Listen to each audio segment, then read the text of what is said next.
Hey guys, welcome back to my to videos. तो इस video में दोस्तों डिस्कस करने वाले हैं यहाँ पर कुछ इंपॉर्टेंट कंपनीज को और उनसे रिलेटेड कुछ इंपॉर्टेंट अपडेट्स हैं जिसकी बात करेंगे इस वीडियो में। तो चलिए दोस्तों वीडियो की शुरुआत करते हैं। सबसे पहली कंपनी की बात करते हैं।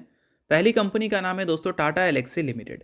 बट इसको डिस्कस करने से पहले दोस्तों अगर आपने अभी तक चैनल को सब्सक्राइब नहीं किया है तो चैनल को सब्सक्राइब करके बेल आइकन को प्रेस कर लो और सेबी रजिस्टर्ड टेलीग्राम चैनल को भी ज्वाइन कर लो, जिसका लिंक आपको डिस्क्रिप्शन में देखने को मिल जाएगा। और एक डिस्क्लेमर भी है, जो भी कंपनी से रिलेटेड न्यूज़ एंड अपडेट्स हम लोग कवर करेंगे वो सारी न्यूज़ एंड अपडेट्स सिर्फ और सिर्फ एजुकेशन पर्पस के लिए है, सीखने के लिए है। तो इसको किसी भी तरह का इन्वेस्टमेंट एडवाइस मत समझना, आप खुद से रिसर्च और एनालिसिस भी कर सकते हैं।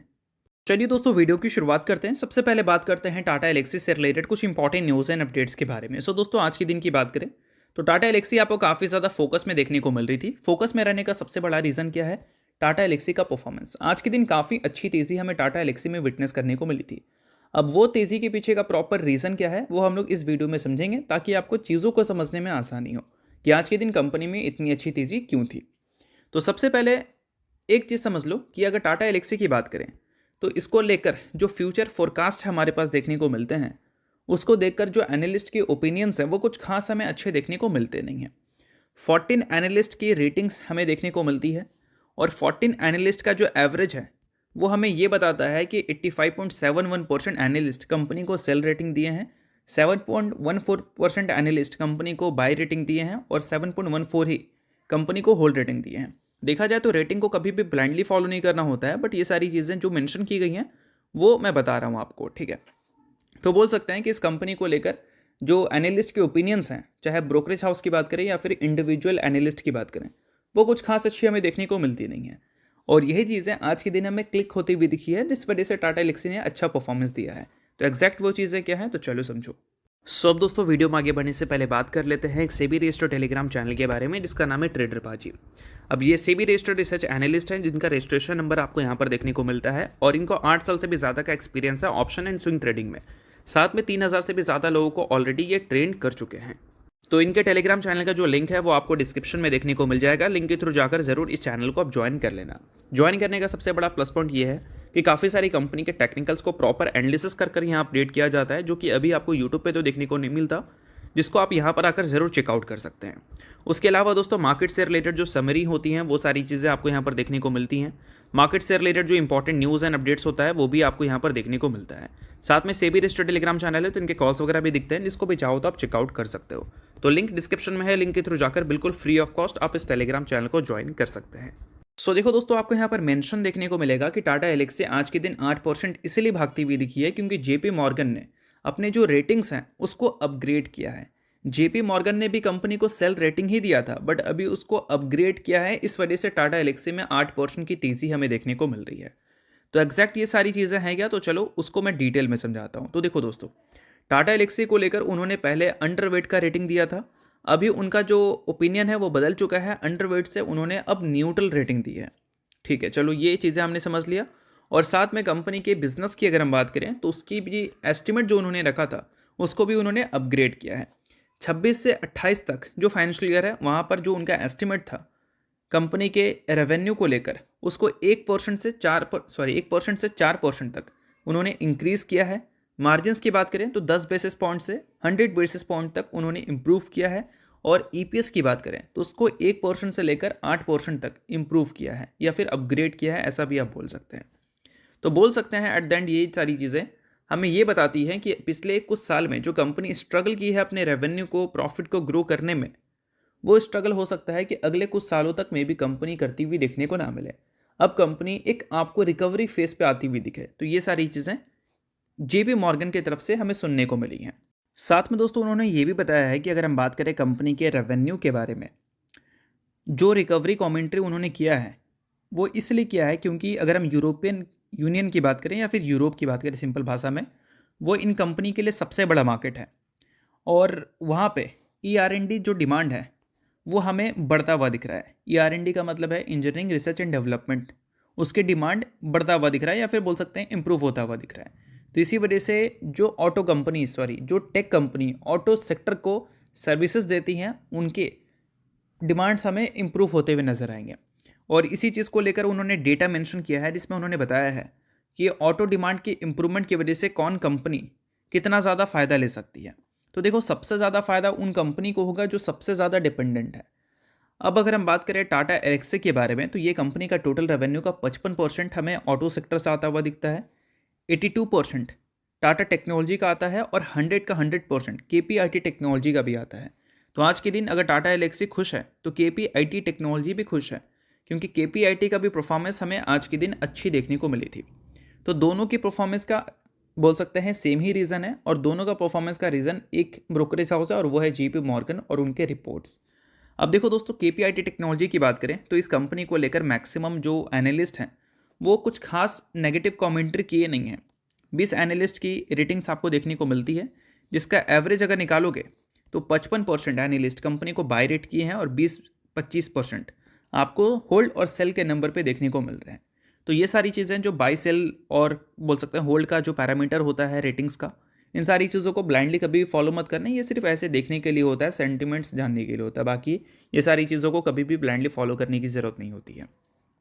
तो दोस्तों, अगर हम केपीआईटी टेक्नोलॉजी की बात करें तो जैसा कि मैं बता रहा था आपको कि केपीआईटी टेक्नोलॉजी का पूरा रेवेन्यू हमें ऑटो सेक्टर से ही आता हुआ दिखता है। 2022 के फाइनेंशियल ईयर में देखोगे तो कंपनी का टोटल रेवेन्यू को 75% पैसेंजर कार्स वाले सेगमेंट से में आता हुआ दिख रहा था, और अभी ये नंबर बढ़कर 77% हो चुका है। और कमर्शियल व्हीकल्स वाला कंपनी को बाकी का रिमेनिंग रेवेन्यू देता है। तो ये जो कमेंट्री केपीआईटी टेक्नोलॉजी को लेकर और टाटा एल्क्सी को लेकर या टाटा टेक्नोलॉजी को लेकर जीपी मॉर्गन की हमें देखने को मिली है, इससे साफ हमें ये पता चलता है कि जो भी कंपनी ऑटो सेक्टर के लिए काम करती है, खासकर यूरोप में उनका मेन बिजनेस अगर है, तो उन कंपनी को आने वाले कल में एक अच्छी ग्रोथ मिल सकती है। और केपीआईटी टेक्नोलॉजी की बात करें तो ये कंपनी को सबसे ज़्यादा फायदा इसलिए हो सकता है क्योंकि इसके अगर रेवेन्यू सोर्स देखोगे तो टोटल रेवेन्यू का 31% ये अमेरिका से जनरेट करती है, बट सबसे ज़्यादा रेवेन्यू इसका यूरोप से ही आता है। मतलब बोल सकते हैं अगर कंपनी 100 रुपये कमा रही है तो 50 रुपये से ज़्यादा कंपनी यूरोप से ही कमा रही है।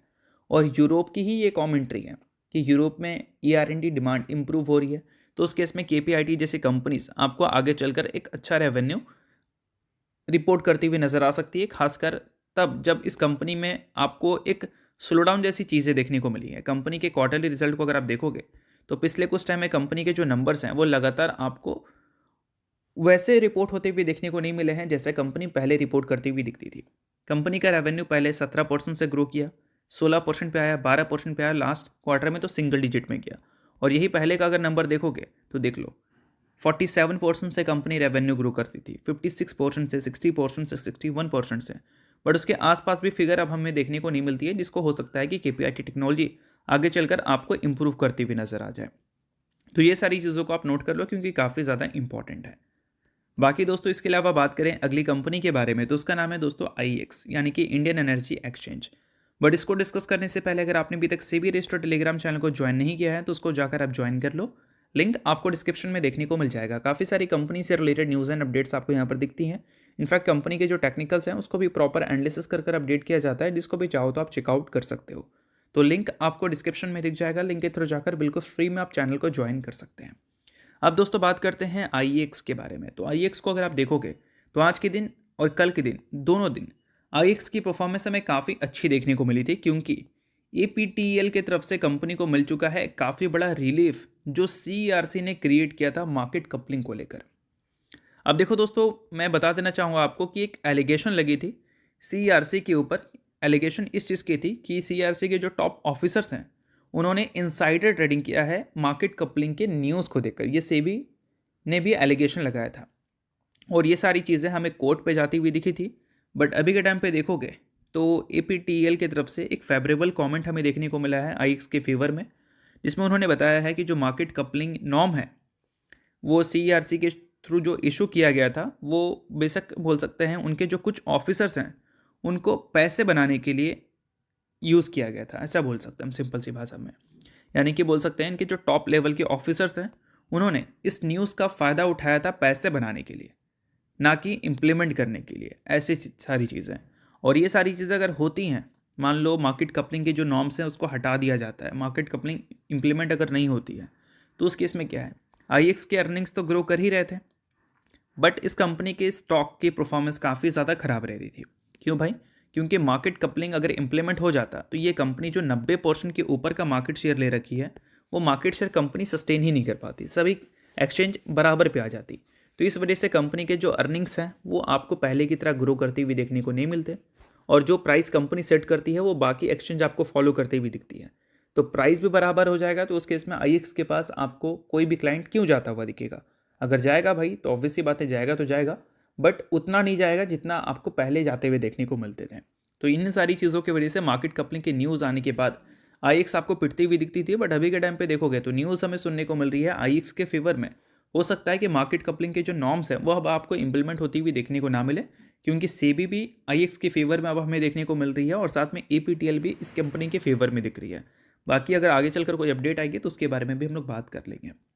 और बात करते हैं दोस्तों अगली कंपनी के बारे में, जिसका नाम है ऑथम इन्वेस्टमेंट, जिसने दोस्तों रिसेंटली 4:1 की रेशियो में बोनस की अनाउंसमेंट की थी, जिसमें कंपनी ने एक शेयर के बदले अपने इन्वेस्टर्स को 4 इक्विटी शेयर देने का फैसला किया था। सो अगर आप इस कंपनी के शेयर होल्डर हैं तो बेशक इस न्यूज़ को आप नोट कर सकते हैं।